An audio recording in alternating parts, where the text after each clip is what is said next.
So the next speaker of the day is Frederick Bannier, and he is going to report results of the. It's too loud. Oh my god, it's pretty loud. Modeling Polarons formation in the conjugated polymers or oligomers conjugated polymers, and in his work there will be simultaneous cooperation between electronic and nuclear degrees of freedom. Okay, what is yours?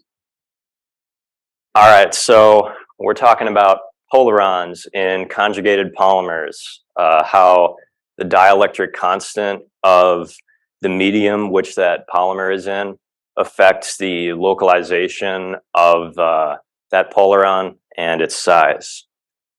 So polarons are formed when, or they can be formed in a lot of different compounds, but in a polymer, like a conjugated polymer, when you inject an electron into it, the forces between the electron and the carbon atoms, which are acting as ions, will cause the electron to kind of get trapped in a certain spot in that polymer.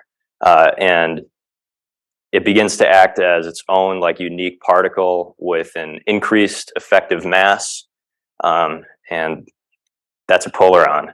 So large and small polarons behave a little differently, and they could possibly affect the conductivity and other properties of a material like a conjugated polymer. There isn't really, there's a lot of research still being done on them. As far as I know, they're kind of like theoretical, but it has been found that, polaronic interactions can affect the conductivity of a material, such as a conjugated polymer.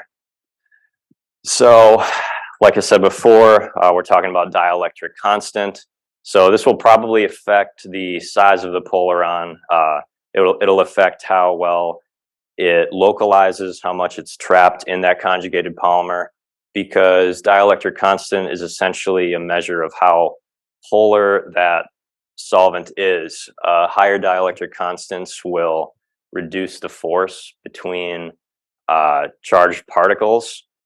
So it makes sense if we put this polymer into a solvent with a really high dielectric constant, it will decrease the force between the injected electron and the carbon ions around it, creating a less localized polaron and perhaps a larger polaron. So for my methods, we start off with an initial wave function, which follows this time-independent Schrodinger equation. It updates its probability density, potential, and position. And if the change in energy of this wave packet is lower than the tolerance limit that's been set in the program, it will plot it as data, pretty much. So this is the time-independent Schrodinger equation for the ground state wave function of the electron. The equation of motion for the position of each ion in that polymer.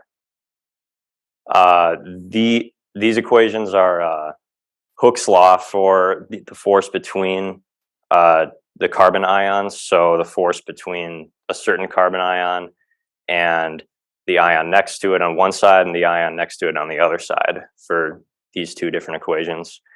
And then this describes the Coulombic attraction of the ion to the injected electron in its ground state.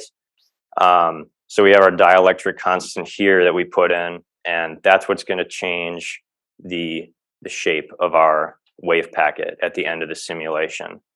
Also forgot to mention, in this specific model, we're using cis polyacetylene, and kind of arbitrarily I set in the code for there to be 16 carbon atoms. So here is kind of a movie of how this is like the initial wave packet of the injected electron. The red line kind of represents just like the theoretical overall shape of that initial wave packet. And then once it's injected, I'm going to speed it up because it's pretty slow. Once it's injected, it will slowly, I mean, it's kind of hard to see like as it moves, but it will kind of localize to a more narrow wave. God, come on. Try to loop it so that it doesn't stop when you. Can I do that? Yes. I mean, I can explain well enough here. So like before, okay. So this area here represents the potential well that the polaron sits in the polymer. So you see originally all these levels, these green peaks represent the potential, the attraction between the electron and each carbon ion.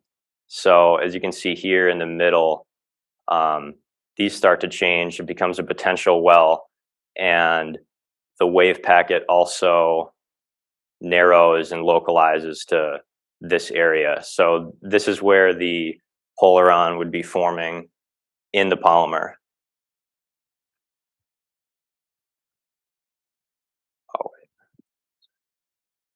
Okay. Oh man, well now it's, oh, there we go. Okay. So this is a kind of better way of visualizing it from start to finish. So based on these different dielectric constants, the video I just showed you was I just picked a random one pretty much. But that was in pentane, which has a pretty low dielectric constant. It's pretty nonpolar. A vacuum, honestly, well, obviously there's no solvent, so it creates the most localized polaron, the smallest polaron. And as we start to increase the dielectric constant to 1.84 for pentane, the final wave packet, it is localized compared to like its initial width, but it is still slightly less localized than it would be in a vacuum. And following that pattern with ether, it's a lot less localized, pretty wide here. Still more narrow than it started, but you can see the significant difference between dielectric constants, how if you increase it, the wave packet tends to be wider at the end of the simulation. So as you'd probably noticed on this slide as well, with increased dielectric constant, the wave packet tends to move to one end of the polymer. To be perfectly honest, I'm not sure if this motion is like exactly representative of what really happens, but it is what happened in the code, and it makes a little sense because larger polarons that would be less localized, they would be wider. They tend to move in. They tend to move more. A smaller polaron is more localized. It's more trapped, but a larger polaron moves in sort of like a band, sort of a wave motion is what I've read in papers at least. So here we see with a really, really big dielectric constant in a polar solvent, methanol, dielectric constant is 32.7 compared to 1.8, 4.3. It moves to like the very end of the polymer, and it begins to narrow slightly. I think of it kind of, the wave packet is getting like squished up against the end of this polymer. But then at really high dielectric constants, I saw between like 8 and 19, which I know is a really big range, but somewhere in between there, it begins to it's constant. So a possible conclusion would be that polarons, might not form in solvents with high dielectric constants because they're not localized enough. And here we see this pattern kind of graphed out better. Here in the vacuum, the width of the wave packet's super narrow. As it increases, it gets a lot wider. And then around here, coincidentally, is where we switch from nonpolar to polar solvents.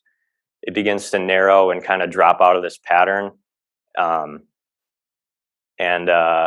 I guess I talked about that. Lower dielectric constants cause smaller, more localized polarons. In solvents with high dielectric constants, a polaron might not even form, but I can't say for certain. But for sure, more work needs to be done, like possibly with this simulation to better explain it.